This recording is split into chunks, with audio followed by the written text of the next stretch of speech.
ವಿಶ್ವ ಬರ್ತಾ ಇದೀವಿ, ಇನ್ನೊಂದು 10 ನಿಮಿಷಗಳಲ್ಲಿ ಇರ್ತೀವಿ.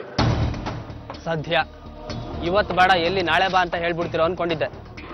ಅನುಮಾನನೇ ಬೇಡ, ಇವತ್ತೇ ಎಲ್ಲ ವ್ಯವಸ್ಥೆ ಆಗೈತೆ. ಎಲ್ಲ ವ್ಯವಸ್ಥೆನಾ? ಅಂದ್ರೆ ಸಾವಿತ್ರಿನ ಜೊತೆ ಅವಳೆ ಬರ್ತಾ ಇದೀವಿ ಅಂತ. ಹೌದಾ? ಸರಿ, ಬೇಗ ಬನ್ನಿ. ನಾಣಿ ಈಗ ಆ ವ್ಯಕ್ತಿಗೆ ಎಲ್ಲ ತಯಾರಿ ಕೊಟ್ಟು ವಾಪಸ್ ಹೋಗ್ತಾನೆ. ಆ ವ್ಯಕ್ತಿ ಡೈನಮೈಟ್ ಬ್ಲಾಸ್ಟ್ ಮಾಡಿ ಪರಾರಿ ಆಗ್ತಾನೆ. ನಿಮ್ಮಪ್ಪ ಆ ಫ್ರೇಮ್ಗೆ ಬಂದಿದೆ ಡೈನಮೈಟ್ ಬ್ಲಾಸ್ಟ್ ಆಗೋದಕ್ಕೆ ಸಿಗ್ನಲ್.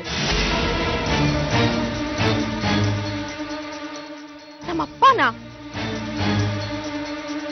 ವಿಶ್ವನ್ ಪ್ರಕಾರ ನಿಮ್ಮಪ್ಪ ನಿನ್ನನ್ನ ಕರ್ಕೊಂಡು ಬರ್ತಿದ್ದಾನೆ. ನನ್ನನ್ನ? ಹೌದು. ನೀನು ವಿಶ್ವನ್ ಜೊತೆ ಓಡ್ ಹೋಗೋದಕ್ಕೆ ನಿಮ್ಮಪ್ಪನೇ ಸಹಾಯ ಮಾಡ್ತಿದ್ದಾನೆ ಅಂತ ವಿಶ್ವ ನಂಬಿದಾನೆ. ಯಾವುದೇ ಕಾರಣಕ್ಕೂ ಪ್ಲಾನು ಫ್ಲಾಪ್ ಆಗ್ಕೊಡುದು. ಹುಷಾರ್. ಅಲ್ಲಿ ನೋಡು, ನಿಮ್ಮಪ್ಪ ಬಂದ.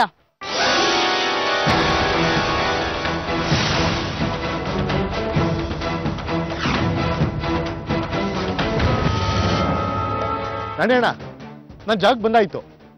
ನಾನು ಇಲ್ಲೇ ಇದ್ದೀನಿ. ನೀನು ಕಂಡ ತಕ್ಷಣ ಡೈನಮೈಟ್ ಬ್ಲಾಸ್ಟ್ ಮಾಡಕ್ ಹೇಳ್ತೀನಿ. ನಾನು ದೂರ ಹೋಗ್ತೀನಿ, ನೀನು ವಿಶ್ವನ ಕಾಣಿಸ್ಕೋಬೇಕು. ಬಾ.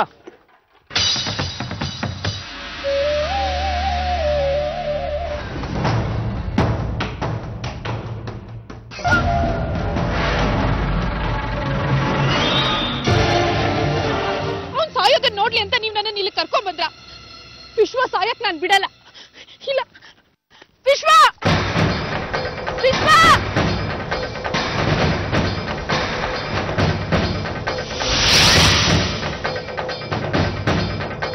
ವಿಶ್ವ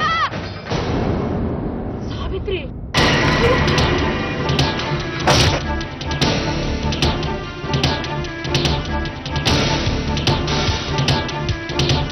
ನಾಣಿ, ಇದೇನೋ ಹೀಗಾಗೋಯ್ತು?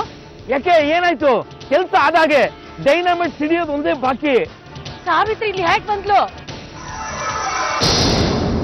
ಸಾವಿತ್ರಿನಾ? ಹಾ, ವಿಶ್ವನ್ ಕಡೆಗೆ ಓಡ್ತಾ ಇದ್ದಾಳೆ. ಮೊದ್ಲು ಡೈನಮೈಟ್ ಸಿಡಿಯೋದನ್ನ ತಡಿಯಕ್ ಕೇಳು. ಅದಾಗಲ್ಲಮ್ಮ. ಅಯ್ಯೋ, ಹಾಗಾದ್ರೆ ಸಾವಿತ್ರಿನ ತಡಿ.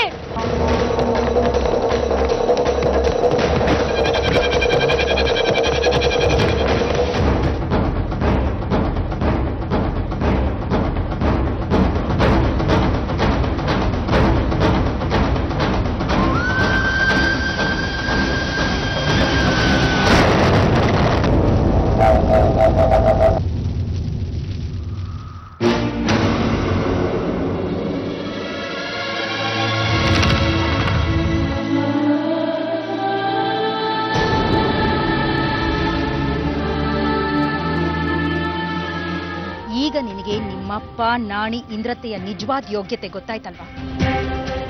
ಈಗ ನೀನ್ ನೋಡಿದ್ದು ಒಂದೇ ಒಂದು ದೃಶ್ಯ. ಇದ್ರ ನಾಟಕ ಶುರುವಾಗಿದ್ದು ನಿನ್ನ ಮದುವೆಯಿಂದ.